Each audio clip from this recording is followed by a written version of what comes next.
اب یہاں پر کرنل ہاشم ڈوگر جو کہ وزیر داخلہ پنجاب ہیں، انہوں نے یہ کہا تھا کہ شہباز گل کو بند چکی میں رکھنے پر ہم معطلیاں کریں گے، اور انہوں نے ریکمنڈیشنز دی تھیں. تو ابھی کی لیٹسٹ ڈیولپمنٹ یہ ہے کہ شہباز گل کو بند چکی میں رکھنے پر ڈی آئی جی جیل خانہ جات اور سپریڈنڈنٹ جو اڈیالہ جیل ہے انہیں معطل کر دیا گیا ہے. اور اس سب کے اندر D I G jail Rawalpindi region Abdur Rauf اور superintendent central Adiala jail Rawalpindi Chaudhry Asghar Ali کو عہدے سے ہٹا دیا گیا ہے. اور اس سارے معاملے کے اندر اب obviously کچھ اور انکشافات اور کچھ اور چیزیں بھی سامنے آ رہی ہیں. اڈیالہ جیل پنجاب گورنمنٹ کے انڈر آتی ہے. آئی جی جیل خانہ جات اور پی ٹی آئی کے لیڈرز کے درمیان کچھ ایشوز بھی آئے،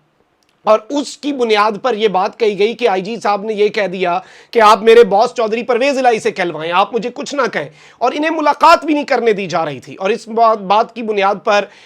جیو نے اور ان کے صحافیوں نے یہ پرسیپشن بھی بنائی کہ عمران خان اور پرویز الہی میں ٹھن چکی ہے. لیکن اب یہ بھی بات سامنے آئی ہے کہ پی ٹی آئی کے سینیٹرز نے جیل میں شہباز گل سے ملاقات کی ہے اور تشدد پر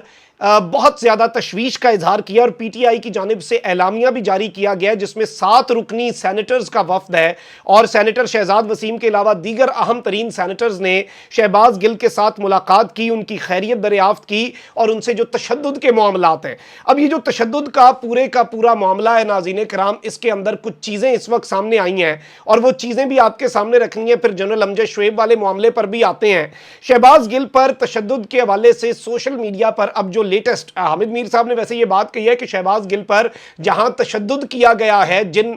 جسم کے حصوں پر وہ بتایا بھی نہیں جا سکتا. تو آپ اندازہ لگا سکتے ہیں، میں نے اس حوالے سے ایک ہنٹ دے دیا تھا 2 دن پہلے کہ معاملات صرف تشدد تک نہیں ہیں، بہت خراب ہیں، بہت زیادہ خراب ہیں، اور کچھ ایسی چیزیں بھی ہیں جو سامنے نہیں رکھی جا سکتی. بڑی تکلیف اور بڑا درد، ابھی کرب اتنی بات ہی بہت ہے خیر، لیکن حالات بہت خراب ہیں، میں آپ کو یہ بتا سکتا ہوں. اب یہاں پر سوشل میڈیا پر کچھ رپورٹس آئی ہیں جن کے مطابق یہ دعویٰ سامنے آیا ہے کہ شہباز گل پر تشدد اور ادویات کے استعمال کے بعد تحریری اور آڈیو بیانات لیے گئے ہیں جن میں مبینہ طور پر انتہائی خطرناک انکشافات کروائے گئے ہیں، اور ان انکشافات کو، ان ثبوتوں کو مبینہ طور پر عمران خان کے خلاف کارروائی کے لیے استعمال کیا جائے گا. کپتان کے گرد گھیرا تنگ کرنے کا فیصلہ، رد عمل سے نمٹنے کے لیے اہم ترین صلاح مشورے بھی شروع کر دیے گئے ہیں. اب اگر اس کلیم کو سچ مانا جائے تو obviously ہڑبڑاہٹ کیوں ہے، شہباز گل کی کسٹڈی کے لیے دوڑیں کیوں لگی ہوئی ہیں، یہ بہت سے سوالات کو بھی جنم دیتا ہے، سسپیشنز کو بھی جنم دیتا ہے.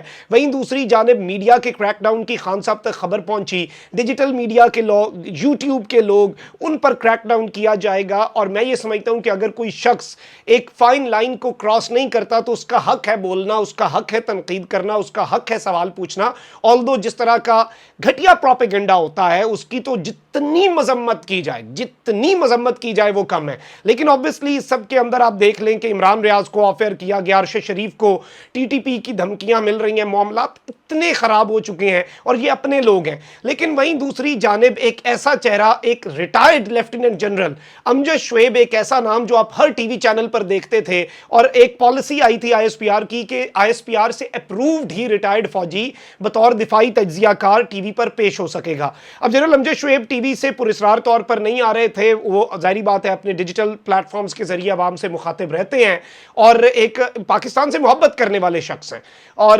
پاکستان کے حالات کو خراب ہوتا دیکھ کر کڑنے والی شخصیت بھی، جو محبت کرتا ہے وہ کڑتا بھی ہے نا حالات کو خراب ہوتا دیکھ کر. اب انہوں نے، اشتیاق گوندل صاحب ہیں، ہمارے دوست ہیں اور ہم مل کر کام کرتے رہے ہیں ٹی وی چینل میں، انہیں ایک انٹرویو کے اندر یہ بات کہی ہے کہ انہیں آئی ایس پی آر کی طرف سے منع کر دیا گیا ہے، اور بیسک اختلاف رجیم چینج آپریشن کی سازش کے بیانیے پر تھا، کیونکہ جنرل امجد شعیب سمجھتے ہیں کہ پاکستان کے اندر سازش کا جو عنصر ہے، اور یہ تمام تر چیزیں سازش ہوئی ہے، مداخلت ہوئی ہے، ملک کے اندر حالات کو خراب کیا گیا ہے. اب یہاں پر پاکستان تحریک انصاف کی طرف سے سوالات اٹھائے جا رہے ہیں کہ اگر نیوٹرالٹی ہے تو ایک ریٹائرڈ بندے کو اپنی اوپینین دینے سے کیوں روکا گیا ہے، اس طرح کی باتیں بھی ہو رہی ہیں. اور obviously یہ آئی ایس پی آر کے اوپر انہوں نے direct I S P R کو نام لے کر انہوں نے یہ بات پبلک کو بتائی ہے، پبلکلی آ کر جنرل امجد شعیب نے بتائی ہے کہ انہیں آف ایئر یا پھر انہیں میڈیا پر نہ آنے کا ISPR کی طرف سے کہا گیا ہے، اور ایک بڑے ہی آپ سمجھ لیں کہ ریٹائرمنٹ کے بعد بھی بڑی اہم پوسٹس پر رہے جنرل امجد شعیب، اور ایک ریسپیکٹڈ فگر ہیں ہمارے ملک کی خاطر، جس نے پاکستان کو سرو کیا وہ ہمارے سر کا تاج ہے، اور اس معاملے کو بھی ایڈریس ہونا چاہیے، اور بولنے کا میں سمجھتا ہوں کہ سب کو رائٹ ہے اور ہونا بھی چاہیے۔ فائن لائن ہوتی ہے، اسے تو کوئی عبور کرے تو ریاست کا ڈنڈا چلنا چاہیے اور اس میں کوئی حرج نہیں ہوتی، لیکن وہ بھی ایک بیسک ہیومن رائٹس کو ملحوظ خاطر رکھتے ہوئے۔ اپنا بہت خیال رکھیں، اللہ نگہبان، پاکستان زندہ باد۔